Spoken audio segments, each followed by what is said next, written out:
عدلیہ نے بھی، اور جس طرح عدلیہ نے، یہ ایک پروسیس تھا، ایک جدوجہد کر کے ایک وکلا موومنٹ شروع ہوئی تھی 2007 میں، جس کی جدوجہد میں عدلیہ آزاد ہوئی تھی، اور لوگوں کو اعتماد تھا کہ اگر حکومت ہمارے پہ ظلم کرے گی تو عدلیہ کھڑی ہے راستے میں.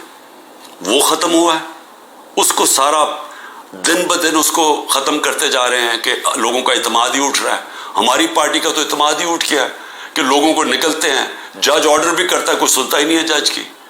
مجھے یہ بتائیں کہ میں نے آئین کو سامنے رکھتے ہوئے میں نے تب یہ فیصلہ کیا کہ ہم یہ پنجاب کی گورنمنٹ نہیں چلا سکتے، یہ گرانے کی کوشش کر رہے تھے، تو ہمارے پاس تو ایک کی میجورٹی سے گورنمنٹ ہماری بچی ہوئی تھی، ہم تو کام کر ہی نہیں سکتے تھے. سارا وقت کوشش ہو رہی تھی گورنمنٹ گرانے کے لیے، پیسہ چل رہا تھا، اوپر سے نامعلوم افراد پورا زور لگا رہے تھے گورنمنٹ گرانے کے لیے. تو ہم نے آئین کو سامنے رکھتے ہوئے الیکشن ڈیزالو کی اپنی گورنمنٹ.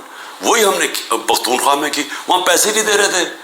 جو قبائلی علاقہ جو جوائن کیا تھا ان کے لیے فنڈز ہم نے زیادہ دیے ہوئے تھے، وہی بند کر دیے انہوں نے. ہیلتھ کارڈ کا پیسہ نہیں آ رہا تھا. تو جب ہم نے سوچا کہ ہم گورنمنٹ ہی نہیں چلا سکتے،